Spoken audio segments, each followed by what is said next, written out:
wɔkyerɛ sɛ MPP abayi sisi adeɛ wɔyɛ agyenkwa wagye Ghanafoɔ nyinaa nkwa. Eja atoka bi mu ahye no dworo bɛɛ ɛwɔ akyem asene. Nkrataa bi nso afiri ɛyɛ asɔyɛ ɔmo ɛna hyɛ ennuane ne kuayɛ dwumadie ne ntotoyɛ ɛsoɔ emu amanebɔ yɛde ba. Asɔyɛ hwɛ Ghana pomdin sam so ɛde ntotosrɛ akɔ ama wɔn ma yɛ adwuma ɛwɔ mukrabea wodrɔ me kyɛm ɔkyerɛ adwumafoɔ no sɛ ɔmo srɛ wɔn a strike number kɔ de mo nko no mo kɔ a asɛm bɛsi Ghana. Yɛdo ɛbɛkɔ ɛyɛ mfimfini mantamu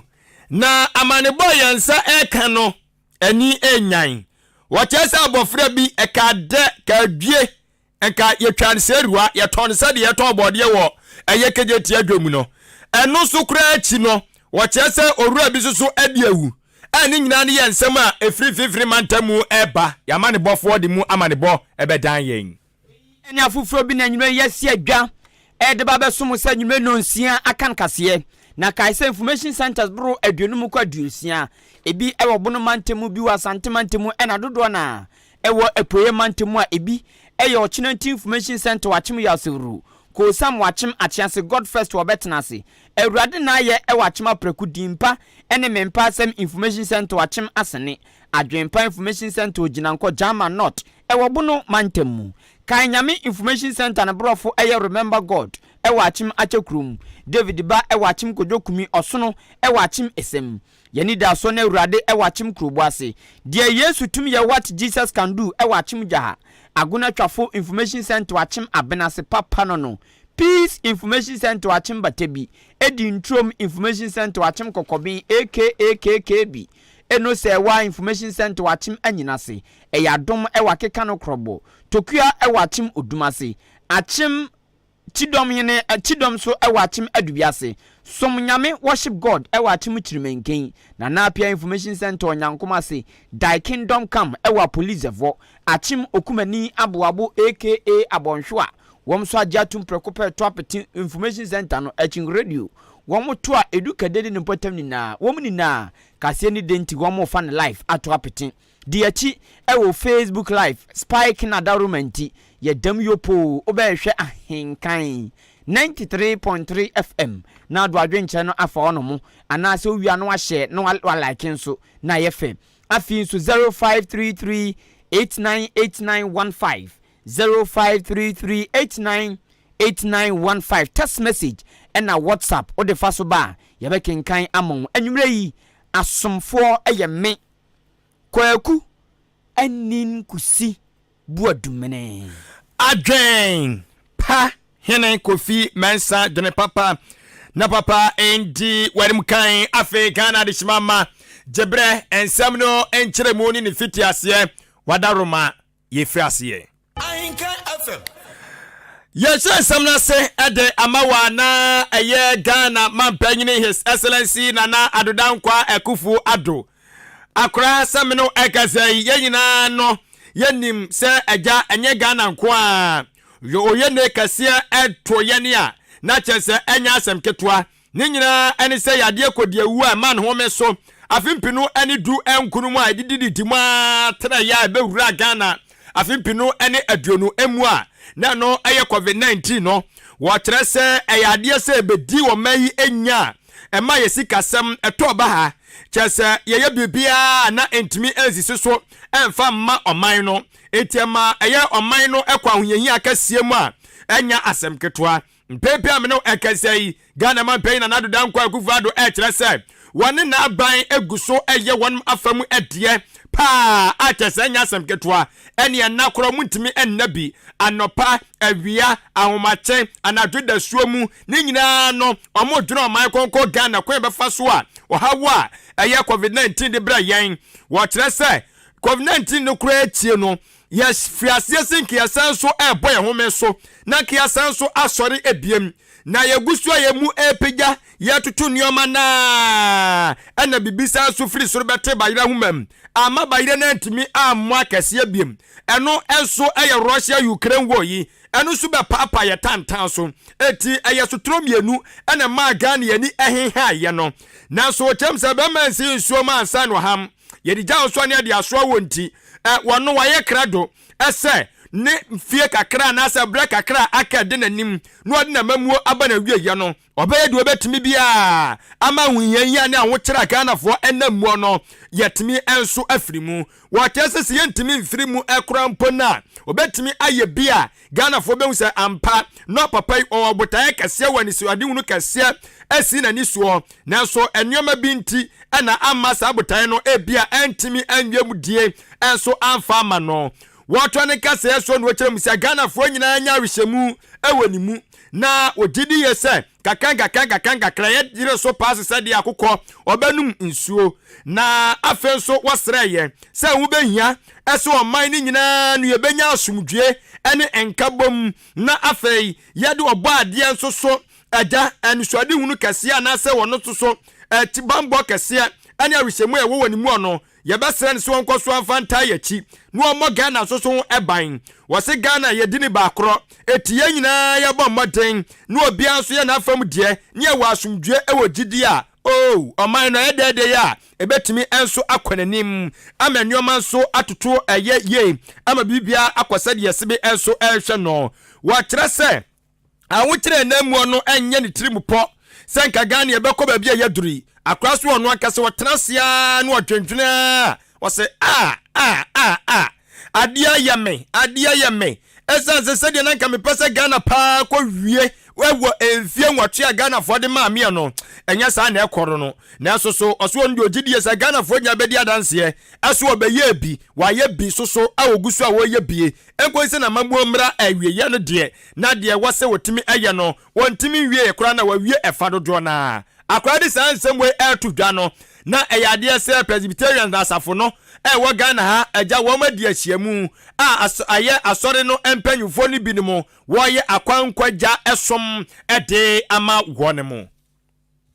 That the Akufo-Addo government is working hard to return the economy to the high rates of growth, characterize the management of the economy in the years preceding the COVID outbreak in 2020, which made our economy one of the fastest growing in the world at the time. We can only do so if we forge ahead in unity and faith and have the belief that by the grace of Almighty God, the fortunes of Ghana under the presidency of Nana Addo Dankwa Akufo-Addo will be restored. I know times have been hard, but it is clear that our economy is rebounding back and we're turning the corner back to growth and development. To get here, we had to take some difficult and hard decisions. Policies and programs we're implementing are meant to address the challenges, and it is evident that they are doing so. Ahenkan FM.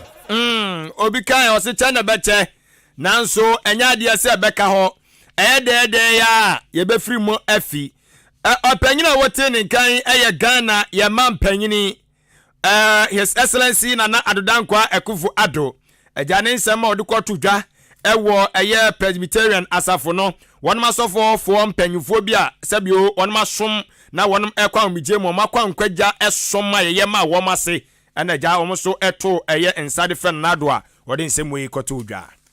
eno mampani abedi eche Dr. Alhaji Mahmoud Bawumia osatu franka ma NPP amanyo kokopiem ewa Asante Mantemu anyi kro Kumasi na Kumasi nso wanko babia se otumfo se tutu a otosumienu na himfie kase manhia eho na Dr. Alhaji Mahmoud Bawumia koi na enikasam ne se Dr. Bawumia ko otumfo se tutu anhimfie ono otutu ntuma na ntuma no eye Ghana kentabi ana no kani so ahye Ghana afade kama ena odidi nachi ena oti nanim yiro na de ntia ma Dr. Bawumia ko otumfo se tutu anhimfie ndrada ene se na otumfo se tutu otosumienu Asante hene di na kwasida etwato kra enu nti ena Dr. Bawumia ekọ no so command ade toche na Dr. Bawumia ko dwumade na se wa abra womudi akwaside twato kra ewo manshan mfie no ena Dr. Bawumia so kasemum na brabehwe kambua itwiguo no wese Dr. Bawumia chema ewiazi so bi ade na se wanda na se na sadekro na anso ani sanso na penfo ka asem bi se wanya hwamo asa ye mo no kro no na wanya hwamo tumfu a medase eno de oso mi na ni beda na se de ntia ne se osi abra wo mo ba beto presidential primaries abato no candidate wo mbepre no ewo November bosumine da etoso nan okotumfo na so wa abra no di na kwasi de saa ekosu nkyira no kopa ne kyo sei onfa nanum onyam ne tumi ne nhyira ni na ntan na chi se de be ya primaries na wo mo kono obetumi adi nkunim na Dr. Baumia say otumfo aboa ne papa sanse nkunim odi ye obetumi aka ne pain say oka hu bi sanse abro de batu nanim wa wo so ne ti ono so gitum ema de obebi oye de boa no enti sanai wadi nkunim aba be frankatuni dia e wo so ode ne na se komo otumfo se tutu eno nti ene mo tietia ne chawcham ko otumfo se tutu na yimfie menhia endoada eno achi na Dr. Baumia ka cho otumfo se tutu se de waye nti so ofre na no paw awiyew anwumrew ebri bi obefre ni bia aja nyankopon afre no ano no waka nsa gubo se no beko ni na se Ahenkan ko ni ebo ne sa nwum ne bi ano no ntumi nkasa sa bre ne pe me chache wato nanan won se do sa bre ne pe na bi otumfo fre na omfi no ana ntumi ma na mom so otiasi moja di no mafrisani a ewiabo a evifretini otumfo nya fre na obedu osisi a enam shawa shinan monyam nti ono so emfe nanim endwutiri fom da Dr. Alhaji Mahmoud Baumia kasa odwumadie naso na ocho se enase no so ntumi ntena nkran na atena ye ananifie na ontwofo hello tumfo nie ai Dr. Baumia nie nanu bada mezaze me ba se buamena me ninkunim adinkunim o entime fraud wase osi da bi da ontumi mfro tumfo ofon so ana ontumi ntena nkran ento amane ma no na mmom ewo so ba ne naso ba nanim yesi ba bi ekekere aboa ho ane yesane no enti opetumi no ba nanim dia wanya tumi na wie dia oso san ba nanim eba beda nase eno nti ena mando Dr. Baumia kopiem ewo tumfo anfie menhia endoada na okọ enkumaso no oni penfo awdro bi ewo NPP party no mu ebi eye national chairman Owura Stephen Ntim asante mantem dwom toni panima NPP Owura Bernard Entwibo Siakun aka chairman wuntumi majority leader onumnyafo se chairman Bonsu Kobi so afọ hwe Ghana nyinama hoden so onumnyafo Matthew Opoku Prempe Kobi so afọ hwe Ghana ehumatu ansem so onumnyafo Dr. Yawo Osei Adutwum Kobi interior minister onumnyafo Abrosdary ani penfo odobi kan wom ni na edi Dr. Baumia chi eko menhia ahimfie endra ewukumase ene eye adaya etwato enti bema papa adai tochi eso bai minemi okani beda otumfo ase dia oyemai dia oyemami no ya menhira no meko sa election yi ibano ho bebono amanie begini nshira ji akwankyere ena meko sa akwimu mami nshira obompae mami yameso ma yenyina edi nkunim MPP edi nkunim cause yenyina ayeko sa competition no bibia ko yi entimi ntena nkran ise mebe baha amebe danase amesinyame oma won kwantenten bedawa sepa bibia obefreme no meba anapo ewio anajio mera ho na mawo bedawa se nyame nhyirawo Ahenkan FM ene amoti yei eye frankatuni ma NPP amanyoku Sanso Ghana nina mampeni abedeche the vice president Dr. Alhaji Mahmoud Baumia endra enase odimo otumfo se tutu ewo na yimfie manhia eno no so man day so man day enkwatenten oh okay yate abusiafo ye toa eye onyinibre Akan Kasiebo no so akwanim ewo ensiafofro enso so emu na wo amanyosemu ene yede wo enso ebo ede awurai na opanyini yi oye ankane osuafo no ohwe amanebo na se da obodwumadie ne ntotoye eso Kasiebo ni se former information minister ewo na nado dankwa akufo da mamu edikan mu de tosumienu na nado dankwa akufo do eya reshafu nto yi ni firi ho ena wode no ekwa aso mo na hwefra agudwumadie ne ntotoye eso National Petroleum Authority si wono nkoye opanyini kwankyerefo obehwa toto ne mama bibia kosoboko Dr. Mustafa Abdul Hamid asam na mekan opanyini di nsam awdo de atodwa wekiremu ese Ghana fo bi asase afa wono akasangasa ne nkita udie bia wadi ye wa bra pipa manyoko no egbo nto apetumi afimpi no ene edu ensiamu ana wo kasa na ni abre ne wo kasa ai Ghana babia ya duru no awase adi Ghana si wo Ghana noma nkoye Jordan mani mama ni adisi sawo mayi achese ni kasa emu akwa no nya sukuro besu ana chese nya asem ketwa nanu na opanyini sisia no yatabri Ghana de ama eye MPP aban enti aja okwa kasabie bi so okwa akodi nkomo wokọ ye no no akasa nene aja na asa ne nkita onde bi odi ye afipinu ne dunsia mu anom no yatabri de to so se taman oni ni otie ho uwia ya busa wonsam no se mate na bare ne aja wotwan ya nyato bwase emani ni bosi ye no wie ye no ana de wototo na no busa ne se abanyini and this year no Ghana matimi rescue ana matimi ajo minus wo ana ori Mustafa Amidi chem se oh ya di Ghana si wo Dr. Bawumia ne nana dodan kwa kufuado wa mabbo mu mode papa esan sebe bia nanka Ghana pa kika kone die se kada so se ori adondo amani mama ne NDC amanyoko no ensa besim ne e ka Ghana sabi ke yanto mu ade hie nyina na ka de beka eswa esan se no mu tutu amani ye nyoma jinsamu obia hu ne ho ano obia ho hyehye no a chese wabre ntensa surugu obia ho enti MPP abai ba ye o ya baba bo ma Ghana sisa ye koyanim bibia kwatoti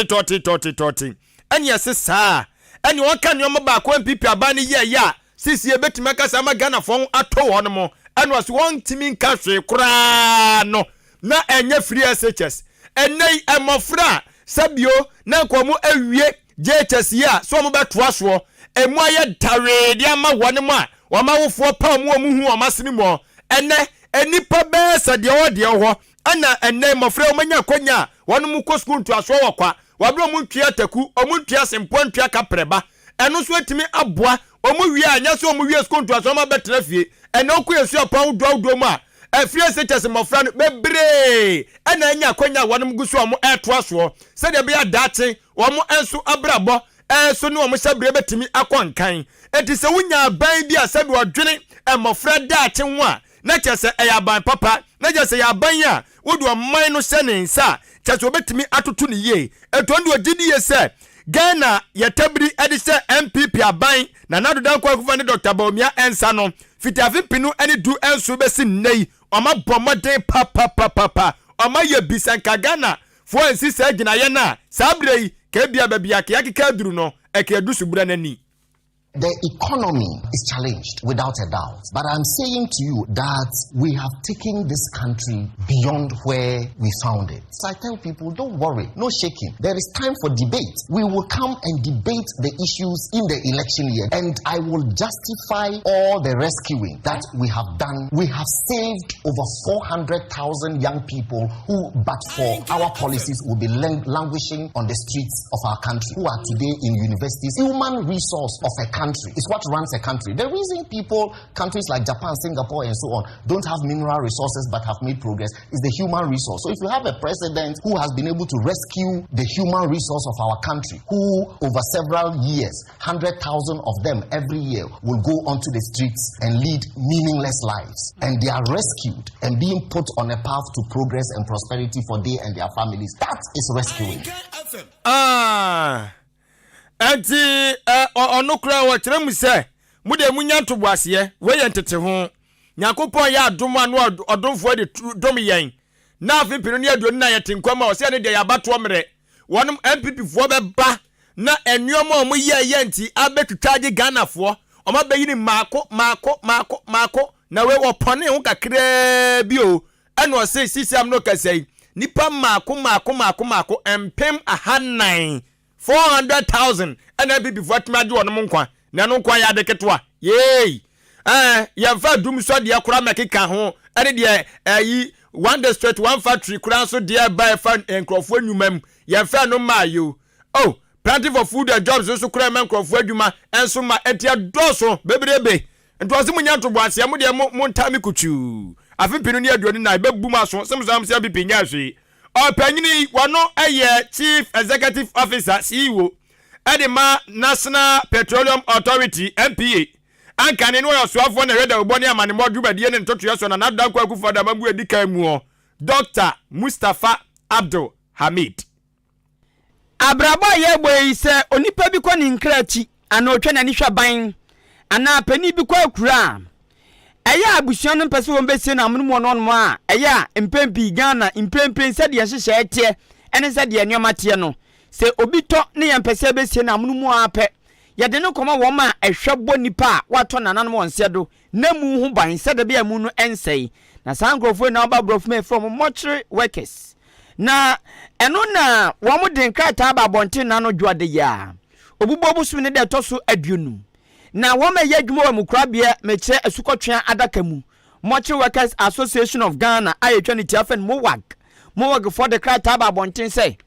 wɔn ma aban na kosi obubo busu me ne da ɛtɔ so aduonu nkron saa da ne yɛ ukuada mekyerɛ ɔkyenati wɔn de mu mfidie a so biba na ebia nipa no mɛpaapaa no wɔn de ne fidie no bɛgu hɔ he Daniel du bewura no pɛ lɔko no kyɛ sɛ wɔn nya adwuma wɔn de wɔn adwuma na epem na wɔn akɔtena fie kosi sɛ aban ne bɛyɛ wɔn apɛdeɛ ama wɔn ansa na wɔn asan ba adwuma aba bɛyɛ adwuma na mukrabiafo wɔn ayɛ adwuma asukɔtwe adaka mi sɛ bi ɔde hyɛ bi tɔ na ɔde ne kɔ a mpempi obi wɔn mukra pa ɔkɔ otumi hwɛ wɔn ohwɛ na no yɛ nya bre dware ɔde hyɛ ne ye dware na ne yɛ krɔkrɔ kafra ukrɔkrɔ mu no na udware na ɛhom ka keke na wo anhwɛ nipa ne yie a so odware obi krɔ de ayi abufo ne bedware no ana osiesie obi nkro a ode abufo ne besiesie no ewom se nipa no atɔ nanan mo nsedo de nanso eno no bere a de obu atwa to kra ma nipa no enti se wan krɔ na de ne de keka wa ya mpempi ha dwen na wo ma ɛyɛ adwuma no me kyerɛ mu kra biafo no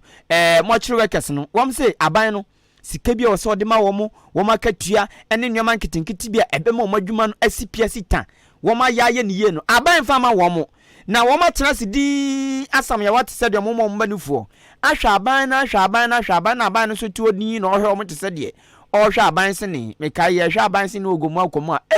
wobɛkɔ ne na popra yɛ kyensɛ de ɔpɛsie ne yɛ hwɛ ayɛmbuye ne mpo aban no so hwɛ mortuary workers ne di ɔnkahwe nanso aban ne nim sɛ ɔhaw a wɔn kom ni wɔn nneɛma bi wɔ aban ne nkyɛn wɔ sɛ ɔde ma wɔn ne na no Ghana aban abunani na no na mortuary workers ne sɛ da bi wɔn asosɔ so akyɛ na ɛnu nti ɛwɔ sɛ ɔmo woso ɔmo ho timi ke na no dwada ɛna mortuary workers ne de krataa ba abɔnten woso ɔmo te sɛ mpran foforɔ a wakɔ ne mpran kyɛn na ɔwoso no ho kyerɛ ne bibi na abere wɔn de krataa ba abɔnten sɛ wukua da bɛyia wɔn nya adwuma wɔn de wɔn adwuma apem kosi sɛ aban bɛyɛ wɔn apɛdeɛ no awoso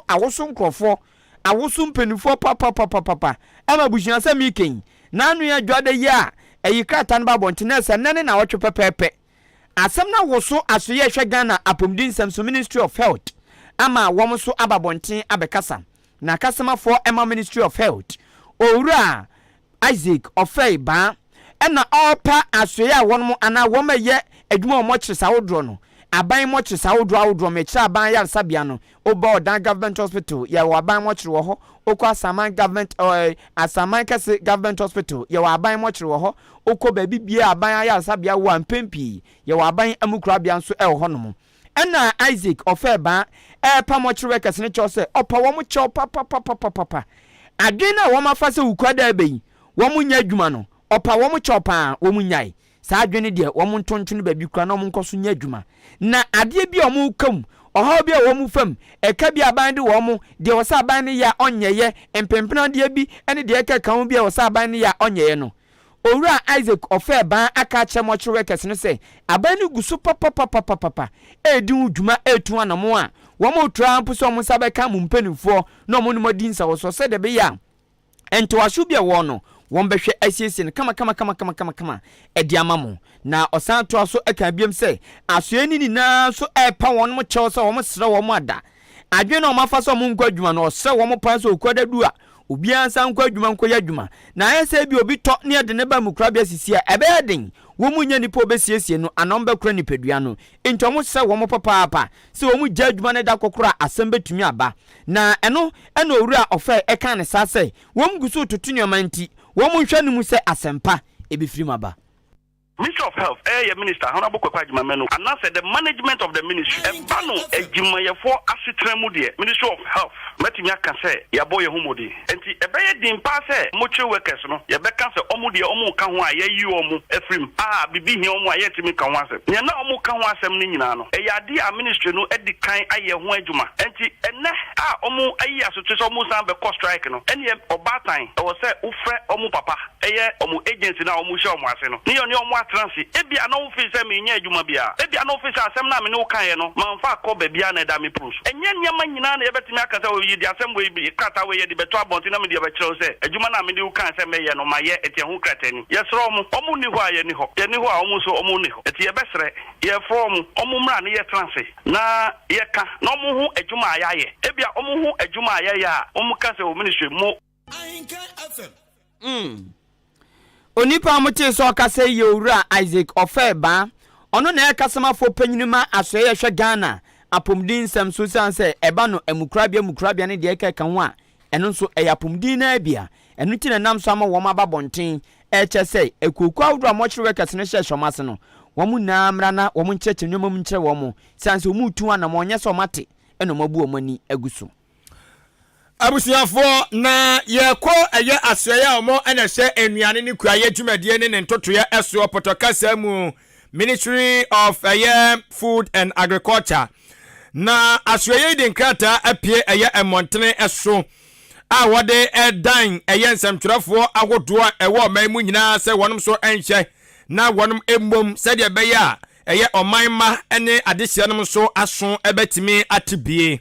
na wɔkyerɛ sɛ nkrataa yɛ wɔtintimi ɛfa ɛyɛ ɔman no ɛne aban no ɛnkabom eku ahodoa anaasɛ adwuma yɛ eku ahodoa a ɛwɔ ɔman yi mu ne nyinaa ne sɛ wɔkyerɛ sɛ kwan bi wɔ hɔnom ɔpɛ sɛ wɔsi saa kwan no ɛkwan no ɔpɛ sɛ wɔsie no ɛno ɛbɛboa ama kwan mu ada hɔ sɛdeɛ ɛbɛyɛ dwumadi ɛde yanim a yɛhwɛ anim sɛ Nyankopɔn yɛ adom a ɛbɛba so ɛda efiada ɛno ɛyɛ akuafoɔ da pɔnda nhyɛmudi dwumadi ɛtɔ so maako ɛyɛ aduasa ɛnkono ɛyɛ 29th National Farmers Day celebration ɛno ɛnkratasɛm na apie na deɛ di kan asoya omo na hwɛ enuane ne kwa adwumadie ne ntotoa so ekyem so obeso oka kyerɛ Ghanafoɔ nyinaa ɛne adehye ma ne nyinaa sɛ Nyankopɔn ɛyɛ adoma National Farmers Day no wɔ kyerɛ sɛ ɛho afahye no ɛbɛba so ɛda efiada ɛno ɛyɛ December bosom ne da edikan afimpi no ɛne aduonu emiensa emuo na wɔ kyerɛ sɛ wei ɛyɛ da pɔn de yidi asuo no me de hyɛ ɛyɛ akuafoɔ nyinaa soso animonyam deɛ tosum ye no ɔkyerɛ ɛsɛ sa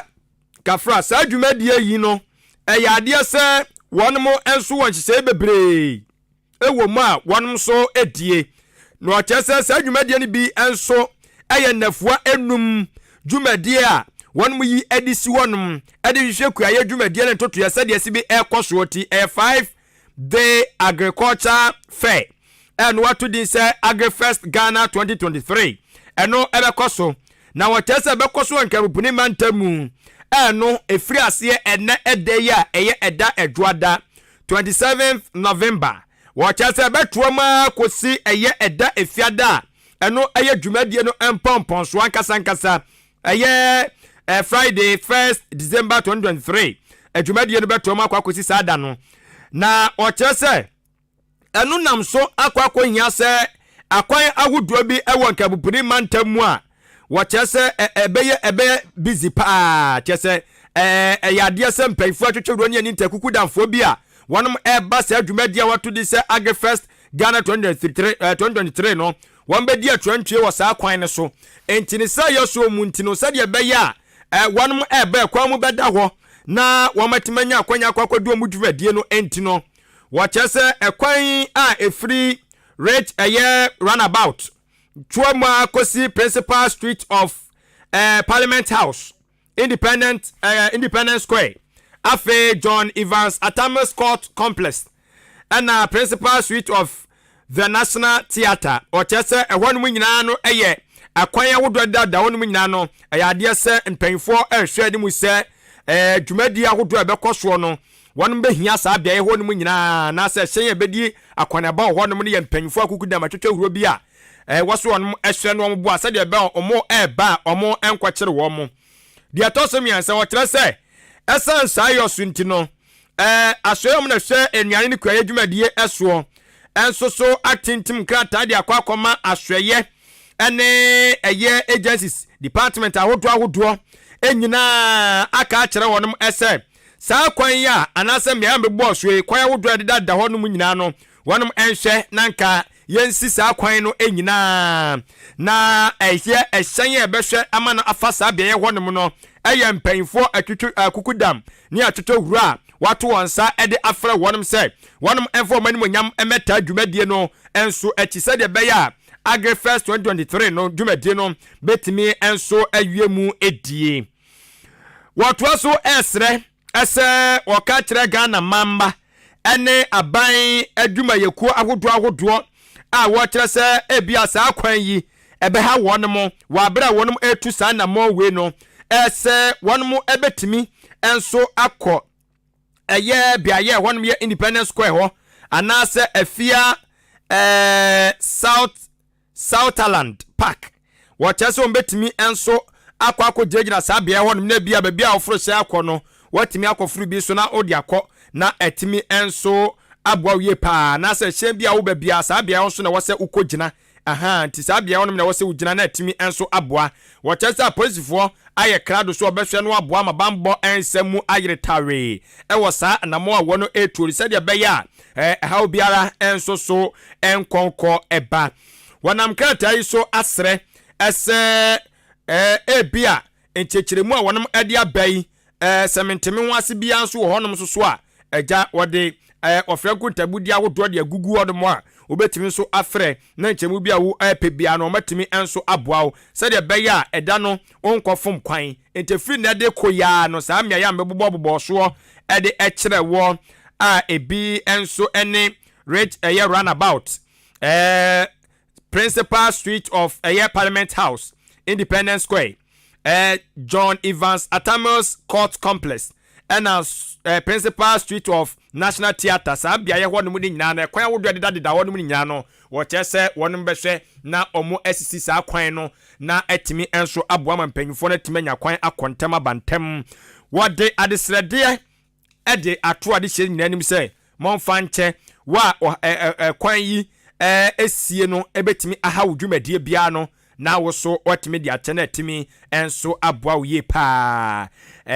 opanyina ne nsa hyɛ nkratai ase ɛyɛ onimonyamfoɔ ya frempɔn ado a wono ɛyɛ ɔsoafoɔ abedikyire a otua asoɛm na hwɛ enuane ne kuaye dwumadie ne totoɛ ɛsoɔ sanso ɛna abedekwa ya pa wonom sɛ wonom ɛnhwɛ Emma 2023 National Farmers Day dwumadie no entimi enwie wudie no wono ene ye otutrani enso ewa abedekuo no ɛsoɔ enti abusuafo na de tie eno no afincheba oh yes na senya onko Farmers Day bijeje bicycle ponko abodan na asefo foforo nso aba ai yaduru ho by this time the mom nche bicycle was it obi obe best farmer bi enu kan so man bicycle o see depend bicycle dear national one independent say independent bicycle dear and I go for man they na okay national one na say district levels no oh asa kwafo adwuma kwafo boy ka o say national kromunya cars na nka district no kromu anya moto abobo ya na bicycle sen bicycle da sanga community bi no no ye ne farmers dia na nkoron so de ache bicycles and district level pon obia ya bo obia ba so best farmer yes ye man bicycle last BC was ne man so across o man bike bicycle best farmer papa no way yes asene man so across papa no free achimama krom onya bicycle e bia na mansina ho odi ni so mansina ho odi so sa adwempa ni pana badwuma na o todwa kra unu mi sa de tie unu mi ne ya kuyadwuma ne de ya papa enka wo mo no hu o se ke tua o mo ka se de etua akyerɛkyerɛfoɔ ka yɛtua a doctors foɔ ka a nurse foɔ ka o se etua farmers ka yes o se etua o mo ka o se etua o mo ka first time I meet sa suggestion we but my support o se etua but eno so no nka wo mu sika no a wo mu produce no hyehyɛ kakra bebem se no de bibia wo de ba onya sa keke yes ucha to kra mani pana on se akuafo no entika e wo so mo na oye no adi oye na ba no adi ti se oka so utua ne ka na bosumi ne okoji pace ya obe proud to do the work well ebi mo ti se yetimi ahwehwɛ mu ahunu se mensini wei ni pass machine na adwuma ɛso ani ni abɔ na ba so and the side pay yebetimi aso nasene so wahu na watre ne kuayo ni mu so wahu na aban kro betimi apatna ana mensi no mesini assembly no mesini assembly ne betimi apatna no ankoma foster de bia message ode ba no say aban fa sika nwura agriculture na ngeska be pompe aba Ghana no anya sika ofa mi mo akuafo mobo be 30 years ago 20 years ago kwanya ne maame ne papa mo fa so yakua sa formula na na tie ne enne sa na tie bibia sesan se de mgu kokoko so sa na tie se de mo dom no ma sa na tie chese method bia no ma sesan aba efo a akuafo dodo na atumi apechisi bia wom didi dwuma kwisi dia awreho ne se ye wo agric department wo district bia omo duty ne sen ya mo to year rounds to omo dia nso makọhwe akuafo ne san to omo ankasa no ntimi generate ideas bi no omo ankasa enya asase nyaafo ni bi ni ankasa district wey afuo ni etakoba se nkanuane ho ye de wa no ma ukọ da dwom anuane bo de na nka mo ankasa district assembly na agric department no mo se yesu yefo ye die ni mo so bia begum na ya to si won ideas ya guade etia kwandisi ni mu trana na ya na ye bi mu de si omo mu tom de rounds eno keke ya rounds ne sa wa mo susika some supervisors they supervise the work da bi o wa nye waduma nko anu no enya se be se akuafo no so nko wo so ma wadwene nya bibi na sabi wo so ya bibi fato omo oman no da bia ya ka se national farmer ya kai ya nya national farm no ayeguso da bia ya kai no enu ya kase ya anya agric ministry na beye mesi se agriculture on ena ke ye ma akuafo dodo na ye ma impufidie ni se ye ma omo ntobia ye bi ye make bi available said bi o betumi ahan affordable e dia yo munwuma ka wonder se akuafo beye no cause ena mi ken obi won mo nyin so akoto na adwumaden adodo nti ni sisi na asai ontumi nya na kua ne ye afuo bebe a half plot otumi de bible so me no ndo nwie se fidia e dodo ya ye bia ya make bia available a se wan anya wo de ampo a wo be han o han ne fofofo na wo de eya na rehu u kua ni a uko bi man so a akuayo e dempo chen office work na se na enso ba Ghana akuayo e din chen adwuma bia wo aseme bua no bra be kire me akuayo e din chen adwuma bia obeye wie no a wo koton no na de on mum beto na ese ma wo na ba fa kokwa be gu apasona kronfo asan be fa arewo ti afiwe no mu me papa me papa oti kokwa okonwen okonwen kokwa no nkofo bebre ye bi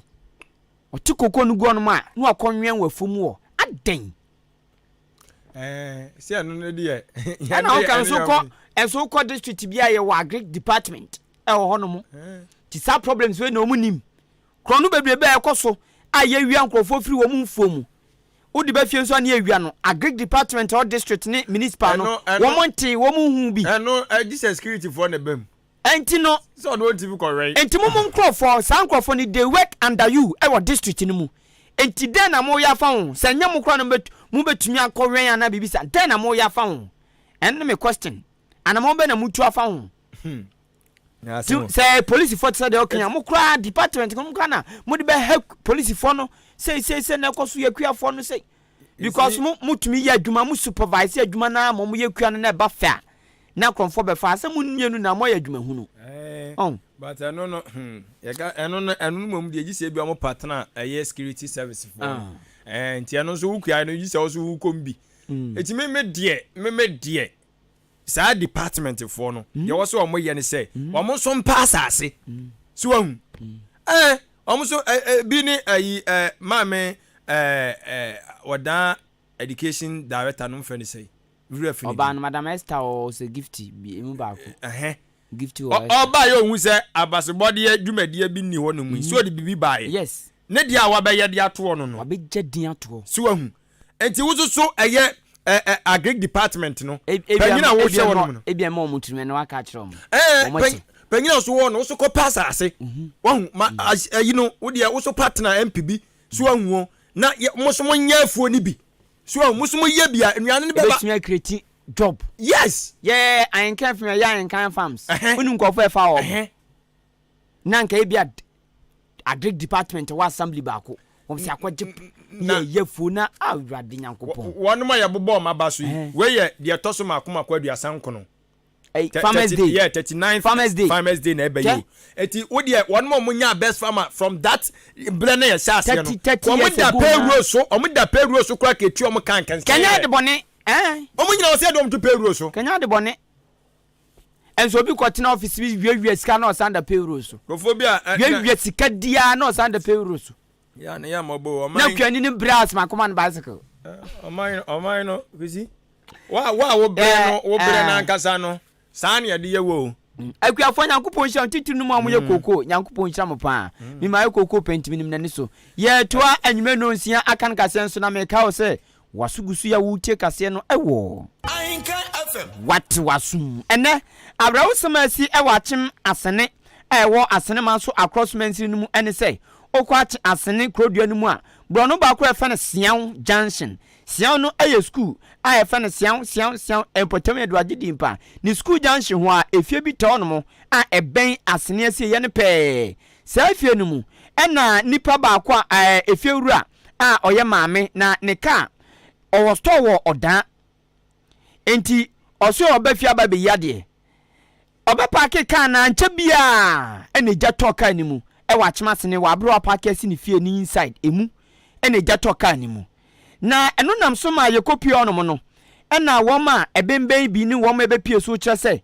asem ni si san no na tank kese poly tank bi si ben ba bia no apake kan no enti ja no no anu pampa na anu den no ena pipe tank ne na emensuo kura ko gu kan na se kakra esoso jana no kakra nya sa de a enke betumi kura ahye ajapade awdro bi a ewo fie ono mo abrawo semisi beye abrabo esima edunum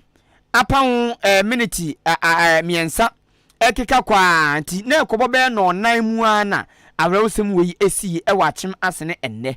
na abra wo ma ebemben ne wo ma kopie so ne wo ma ehu sede na de na ekọ echechem na mo cheso mo fie o wo mo tituto tita wo mo mpode wo mo nyinse bia konko bi na wo mo papa no ana bibisa sa na ye ka mua ka private ka mua ene ja toma ehye baba na wo ma kopie wo no mo so ebinum ebo Ghana National Fire Service ne nkrabata wa chem dan ba so papa se de wo mo tutum likaba wo no mo eba beji ajapade awdro bi free ejane nsem no wo mo chese sanka fire service fo no anya ne ntampo na nkoma ma ono mo a enke betumi ahyeka na manato edan ne mpumu na so fire service fo no bo mo modern wa abra wo munya tetefun ana wo munya ne tiase bibi san koso no emom bepiem emom beji kan no sesi american de kan mom de ahyedworo be oba Facebook live a oba behwe said the asemisi ye oba Facebook live a search Ahenkan 93.3 FM kan ne de ahyedworo be emunuama nina engine mu crash bibia hye na mom fire service from tumba bom modern ema ejane brass ya antumi anka dan no enti dan ne de temachu bia ama ho wonmo a ekopi asem no so ene wo mehu said na eko ene Ahenkan news edi nkomo ne e wachim asene ye nyema wo fie ene ehu se nwusie anam asoro nti ye nim se nyema bi na omohye sene na edi pew no so na bia na ze konkos ni ade no se gbo ha o hye itimi ejeji pew nti later on ya chese nkofu Jamaica banti bedu ya nchana fire service on so ba ya ehu se kana na ehye nyame adum nti bedum ne ma tama ye ba de na ejano sana me wo school o sia ho ehu se jane bagdigidi na e ba e jane Saturday na ano dimpa China papa popo na to kostoro sa ana no de na ye wo ye papa Memphis on ye adwuma nti e wana ehu se ejano e de pa ti e ba na so lucky do na fire service bedu ase no so e be boa ya ejane du tama ye sa no ijano heat no ma tank ne pint na nsuo no ebe tai bebi jano e ka na sentina me jano suntumi enkosoro anka sa de anka ebi ebe fadan ni nyina me ne mo mi ne ko dan ko ye wo shop ne ba ya ade akafe na obefa so obefa na osmo semento ado asane ko mben timi na mkwanso me ba mi du asane de ba ganso na ofam te ben wo yin fa na eja to ka no kan tini me ni se bia overeat mi kwa na me ba ho nya aheka ni na ahye ba kokko anka Ahenkan FM. awre ho papa awre ho ewom se nipa enkwan de esombo na so ya ajapade bi sei no prekope na efru sasa na ya pantu hwe maame na hyane ne de na atum se na asam na ha ne papa aha ne pa mu wo store me ba be yade ofia kwa ka eja tom ama hye be preko pesa awre ho papa ntu ba Facebook live a hwehwan kan 93.3 FM na bra ba yese de ka no ne bobre tesisi ahye be kura wanfa hwe ewo hyan no ho na we ye woma na etibemben ne woma ekopie su ne bi ene kiremu sa akira Ahenkan news eno achi Ahenkan Kasiebo ene owura ekobonzi ono na ye assistant divisional officer grade 1 Emma Ghana National Fire Service ne nkrabata wa achom da ono nso kiremu kwan ya wo fa so ti asem no ene se de mbo mmirika eba bia ya asem yasi eba be gi eja no kra free japade awdro bi man ke betumi ahyehyehe biti sa adan ne de ekeka ho no wo ye ntemba bedundum no eno achi owura bonzi efa asakonya we so esra hyenkafo ne wo ma ekutakuta hyense eye mpempis wo munya ohawo e wo electrical light ne wires ne famu na eye wo mfama nipo wo hunim de yie na onye niye sansa sanwema we nyina no ebetumi de santo ahwe we aba osi ontumi nsi ni pinka se electrical fault ena di jaihie bai na mum afi no mo kwakọ ye nhwehwemu de saade we nyina bai no abetudwa. Oh, your station and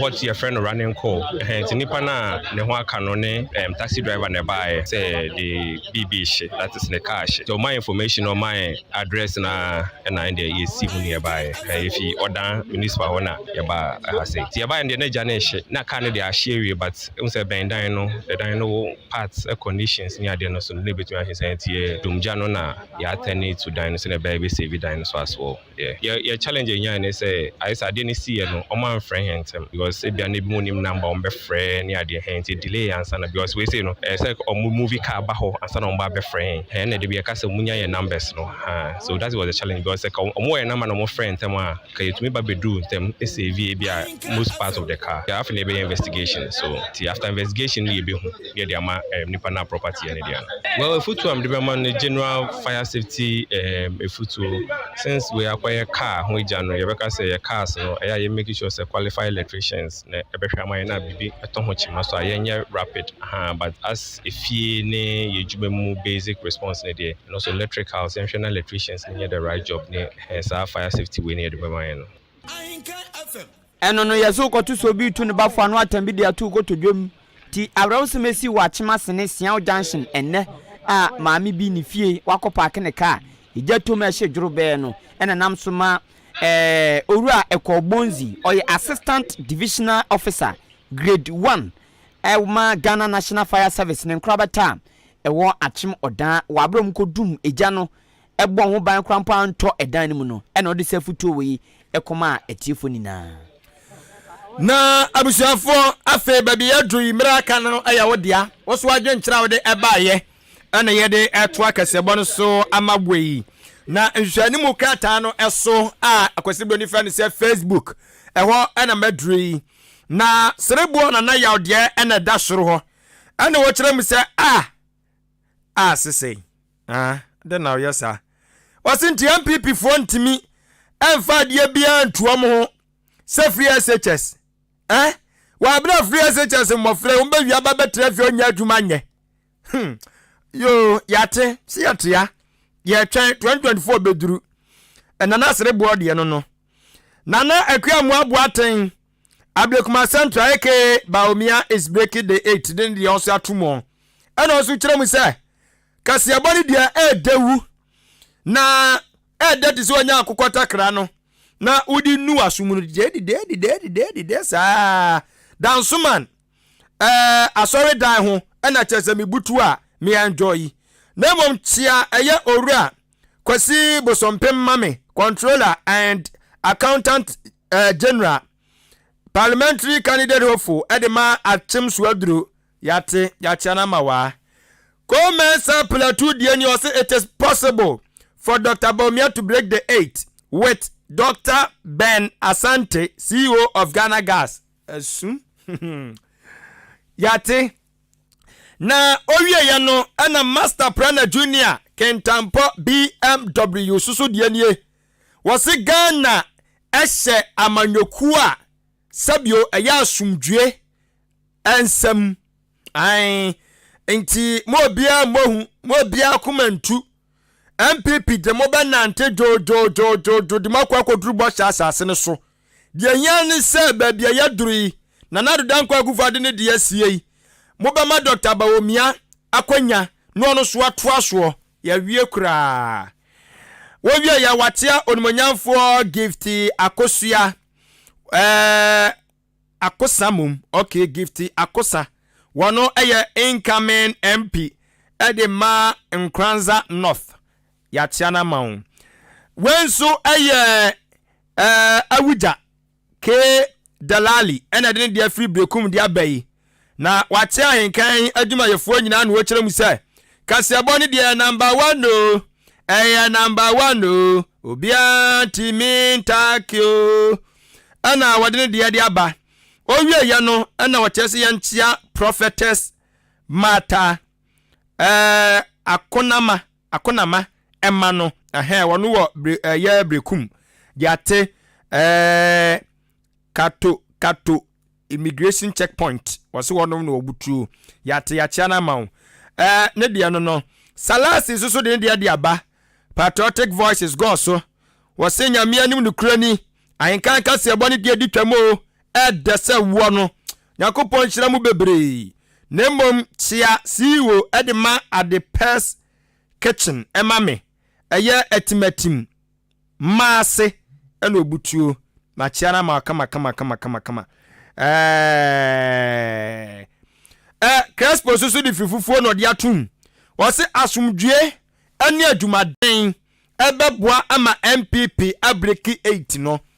na entian koma Dr. Lawyer Dixon osei esibe incoming parliamentary candidate atuma Nwabeja North esu ho mediem abaye beja ho utu krom no ani age anya sam getwa e won so le asore no yesi commissioner bi so tata won MP na age se wode no wanye hono me Nwabeja South na ye MP na se obi person contest wa adentina e wo so obushik ana ma pressure foul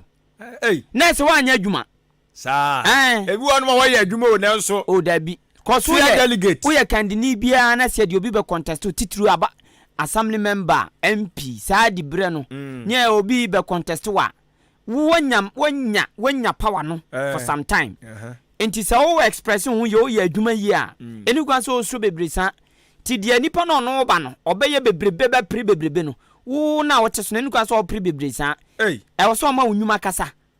na ayunim se bia do no so ba no so ye nwuma da bi so ye nwuma na so ye nwuma nti ma so ye ma hyehyɛ the oba ne ye campaign no pa wi anwumre expendis ka no pa wi anwumre na wa wote so wo ye campaign no pa wi anwumre expendis ka no pa wi anwumre na so wa wote so yale na yale ogisi na yale me kana sam ne kra kyerɛ abotere adabi abotere sen na ye to ba mo obi a ye to ne so ma eden ye to ma se bra be ye adwuma bia na wa ye adwo on se when ye delegate o eden pa na MPP be ya o ma obi nti ka kyerɛ me eden na MPP be ya o ma obi nti delegate ne o mo ye bebre mo nka ho delegate for no bi won me de bia tutu kwan ya jade ba na mo ntende de wa ne sai hye mo ananim so atase dia wo se mo obi ate no bo mo obi ate dia so ma delegate nko ate no bo mo ate tini me se wo ye MP wo ya assembly member ko mo te sunu nyanko mo na o mo nka mo anu ntum and yes any kwa so no mo ba ne nkasa sa bia do obi dia trophy obi kansem gu so anya no kore wo me yu hu ano bia na ye different se obi ka bibia anya no kora wo be yi ano ende no ye different na se ano na ya no be ana de hin na dabi hwe unim campaign mo so ye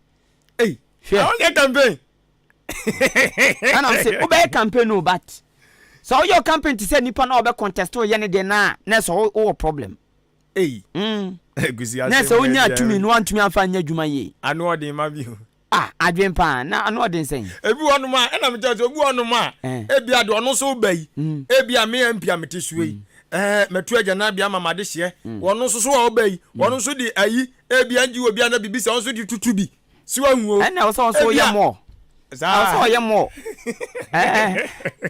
boy sanko fonso mo so mo adwumbone pa Paula adwumbone mo adwumbone pa wo tumi MPC ni bi kra to ba ha do be ye bia lo nza ko ye bi do be yo so di kra men se di o be da ekusi e be do attention fa say bi won mo akra anajo 12 na nkofo gina mo nche hu omo Etiku se hwe wanya papa obu onu ma no de speed odi ba do sika na tawo to sagum kwa mu ani anya den ana onim se nkofo bebre onu ma mo unya tumi na on check se o yadwumu wanya adwumu but usuban keke na o check eno so ho se onya tumi na se no te onya tumi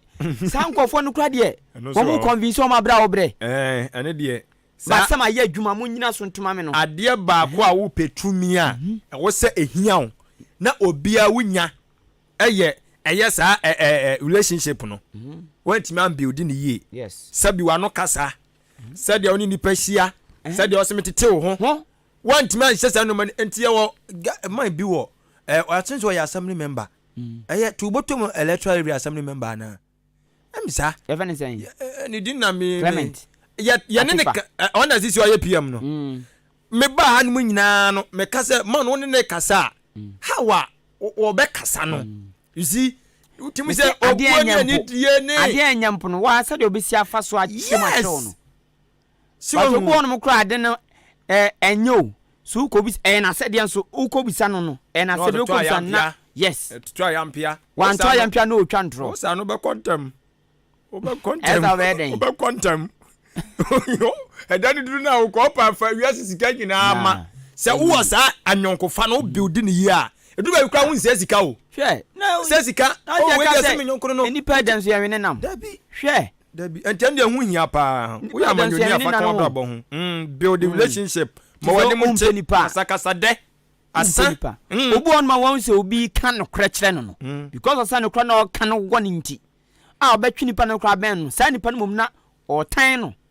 se ne wa wasema na leader bi obe sa de onye good leader eno ya de ha adwuno you shouldn't do that ha adwune ti me de na nasere bo de nie o de free atianse na de baaye na o chese Ghana fo mu ntie nan o se enti amanyofo pa o mu ma konko Ghana mu ya sabi o mu bu man sen eya sembusa na o de baaye yey na o ma seda ko pe eye ewo tetrema ene do manum ana che so mo de fe Ghana fo edu abatom de fe yen o se ta odwene ho agwante ase o se we de no de gwagu fo de aye Ghana mfie nsuni hwe de o de aye yen no opetumi se de obaye na